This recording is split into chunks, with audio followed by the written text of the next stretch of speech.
Bonjour à tous. Je remercie les quelques-uns qui m'ont mis des commentaires assez intéressants sur la précédente vidéo et je voulais répondre au questionnement de Chris Halid, d'ailleurs que je salue. Donc bonjour Chris Halid. J'admire votre engagement et votre dévouement pour la cause, hein, mais avant tout et pour répondre à votre questionnement. Je pense que notre ferveur est compréhensible vu l'état de la situation. Euh, mais c'est simple et loin de moi un immobilisme tel que vous le sous-entendez.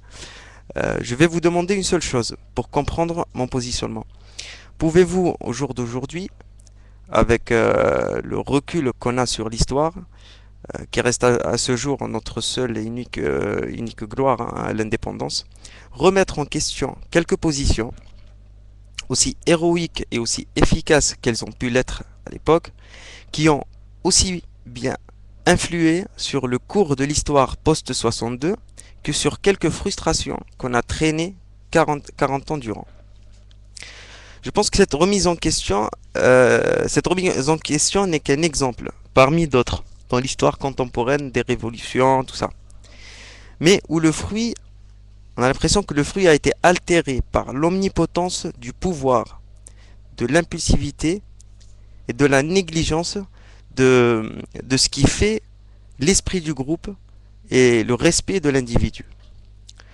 Tout cela pour dire que tout projet se construit avec le temps comme matière à travers laquelle l'artefact humain se modélise et se façonne. Mes frères, l'hostilité que vous entretenez entre Amazir, non-Amazir d'un côté, musulmans et non-musulmans de l'autre, opposants ou non, je ne parle pas des acteurs de la tragédie, hein, mais ceux qui ont toujours les mêmes purs. Cette hostilité n'est que le reflet d'un désarroi. Nous devons ouvrir nos bras pour tous ceux qui ont les mêmes purs. Je pense que la situation nous impose aujourd'hui beaucoup de sérénité et de calme. La restitution de ce qu'on porte comme haine envers les acteurs de notre désarroi doit nous servir de leitmotiv. L'injustice, mes amis, a toujours fabriqué l'histoire. L'incompréhension et l'ignorance la détruisent. L'artefact façonné de la main de l'homme n'est autre que le mariage de deux pulsions. Il y a deux pulsions, je pense à deux pulsions humaines des plus respectables. Il y a l'idéal et l'envie. Au jour d'aujourd'hui, et c'est dommage, mes chers amis, ni l'un ni l'autre fredonnons-nous l'ère du départ. L'artefact et le langage de l'homme, d'autres ont réussi, et bien pourquoi pas nous? Que l'on nous empêche? Peut-être, mais c'est difficile d'en mettre un détail, que personne ne peut s'immiscer dans mon esprit pour m'interdire un instinct basique, la réflexion, la création et la main tendue. Et pour ceux qui ne croient pas en l'autre, je n'aurai pas plus que ça pour les convaincre. L'artefact de l'homme est le mariage subtil de deux choses, comme je l'ai dit, l'idéal et l'envie. Si vous ne croyez pas en l'idéal de l'autre, croyez au moins en son envie.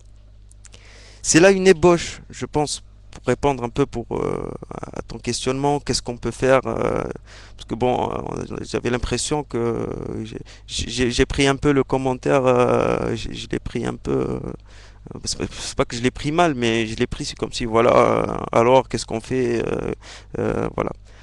Je pense que ça déjà c'est une ébauche de ce que je peux avancer, de mes convictions sur l'histoire de l'humanité, en espérant que j'aurai le temps, yani, l'oreille et l'esprit qui veut partager mon vécu, parce que tout ça ça fait partie de la vision de le vécu. Chacun il essaye de, de, de, de transformer tout ce qu'il voit. Euh, c'est ça, l'homme il fonctionne avec des idées, hein. Un discours c'est une idée, euh, euh, même la réaction par rapport ou à une tragédie, ce qui s'est passé, le bled, tout ça. Euh, donc c'est pas une histoire d'immobilisme, mais je voulais juste ouvrir la brèche pour une réflexion un plus global. Et je pense que c'est ça ce qui nous manque.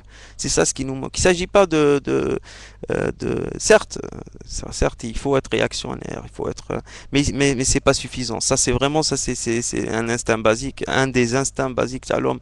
Mais c'est pas ça qui fait qu'on va avancer ou là. D'ailleurs, des gens ont déjà essayé de faire beaucoup de choses dans ce sens. Mais à chaque fois, il manquait quelque chose. Il manquait quand vous parlez de projet fédérateur, tout ça, c'est pas pour moi, je le vois pas comme un projet politique. Yani, à deux balles, t'as un parti politique qui va. Ce qui nous manque, c'est un idéal, c'est des idées, c'est vraiment voilà, c'est un manifeste. Voilà, c'est un manifeste parce que l'État où est le pays au jour d'aujourd'hui nous impose vraiment de réfléchir et d'avoir une vision globale et de s'abstraire, comme je disais hier, de tout ce qui fait la réalité du prix de la pomme de terre ou d'autres choses. Voilà, je vous remercie et à bientôt.